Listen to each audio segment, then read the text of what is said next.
Hello friends, Rupi and Priya's foodie लाईफवरती आपलं खूप खूप स्वागत आहे. तर आजची रेसिपी जे लोक नॉनव्हेज खात नाहीत पण त्यापेक्षाही टेस्टी होणारी रेसिपी म्हणजे सोयाबीन. आपण सोया चंकपासून आज भुर्जी बनवणार आहे. अगदी सोपी आणि खूप चवदार आहे. जे अंडी खात नाही त्यांच्यासाठी खूप छान ऑप्शन आहे. तर सगळ्यात प्रथम आपण हे जे सोया चंक्स असतात हे गरम पाण्यामध्ये शिजून घ्यायचे व्यवस्थित. आता ह्याचं प्रमाण आपल्याला कितपत हवं तसं कमी जास्त करायचं. साधारण 2 माणसासाठी 1 वाटीभर सोया चंक्स भरपूर होतात. तर हे चांगले 5 मिनिटं चांगले उकळून घ्यायचे. सोया चंक्स आपले अगदी सॉफ्ट होत नाही तोपर्यंत आपल्याला ह्याला शिजून घ्यायचे.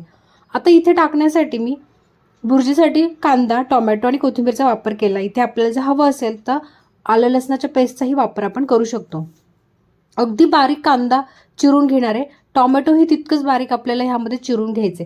आता ही भाजी शेअर करण्यामागे सगळ्यात महत्त्वाचं कारण हे की जे लोक नॉनव्हेज खात नाही तर त्यांना एक क्युरियोसिटी असते की ही भाजी कशी लागत असेल किंवा ह्याची टेस्ट कशी येत असेल. तर तुम्ही ह्याला सोया चंक्स एक बेस्ट ऑप्शन आहे नॉनव्हेजसाठी आणि तितकंच हायली प्रोटीन आहे. हे ह्यामध्ये खूप प्रोटीन्स आहेत आणि खूप हेल्दी आहे.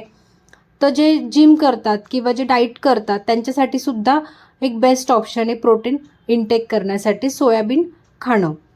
तर आता इथे आपला कांदा चिरून झालेला आहे. त्याच पद्धतीने मी टोमॅटोही अगदी बारीक चिरून घेणार आहे. तुमच्याकडे शिमला मिरची असेल तर आपण शिमला मिरची ही अगदी बारीक कट करून ह्यामध्ये ॲड करू शकतो. आता ह्यामध्ये तुम्ही आवडीनुसार जर तुम्हाला व्हेजीस खूप सारे आवडत असतील तर तुम्ही ह्यामध्ये टाकू शकता. पण जितकं सिंपल साधं बनवलं तितकी त्याची टेस्ट खूप छान राहते. आता टोमॅटो कट करून झाल्यानंतर कोथिंबीर ही अगदी बारीक चिरून घ्यायची आहे. आता इथे मी हिरव्या मिरचीचा वापर केलेला नाही, पण जर तुम्हाला आवडत असेल तर तुम्ही हिरवी मिरची, आलं आणि लसूण एकत्र चटणी करूनही यामध्ये ॲड करू शकता. आता आपले सोयाबीन व्यवस्थित शिजलेले आहेत. ते आपल्याला फक्त मिक्सरमध्ये फिरून घ्यायचे. अगदी व्यवस्थित पिळून घ्यायचे आणि मग ते मिक्सरमध्ये फिरून घ्यायचे. त्यातलं सगळं पाणी काढून घ्यायचं.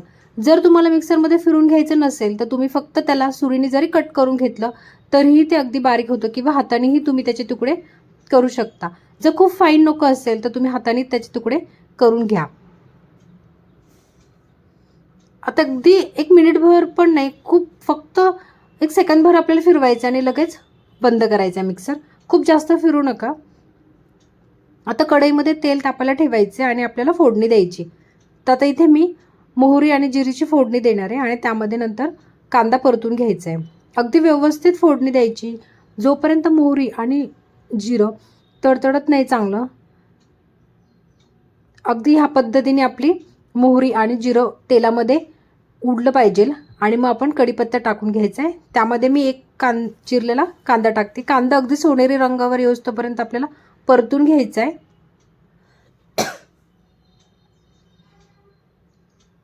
त्याचा रंग बदलत आला की मग आपण ह्यामध्ये आता टोमॅटो ॲड करून घेणार आहे. टोमॅटो ही व्यवस्थित शिजून द्यायचं आहे आणि यामध्ये मी हिंगाचा वापर केलेला आहे. हिंगामुळे भाजीला खूप छान टेस्ट येते. त्यामुळे हिंगाचा वापर आपण भाज्यांमध्ये आवर्जून करायचा आहे. आता टोमॅटो ही व्यवस्थित सॉफ्ट होत आलेलं आहे आपलं.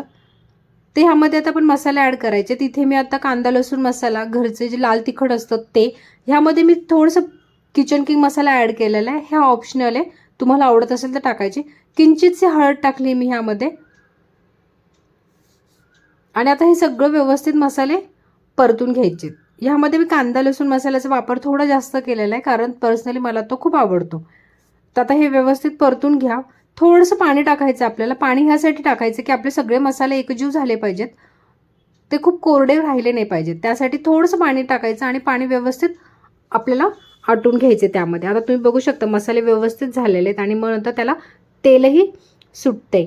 तर आता आपण सोया चंक्स टाकून घ्यायचे याच्यामध्ये आणि व्यवस्थित शिजून घ्यायचं. 1 मिनिटभर फक्त ह्याला आपल्याला परतायचे. खूप जास्त ओव्हरकुक करायचं नाही. आता ते ऑलरेडी शिजलेले आहेत. आता त्याच्यात चवीनुसार मीठ टाकायचं, व्यवस्थित परतून घ्यायचं आणि गार्निशिंगला आपण ह्यामध्ये कोथिंबीर ॲड करणार आहे.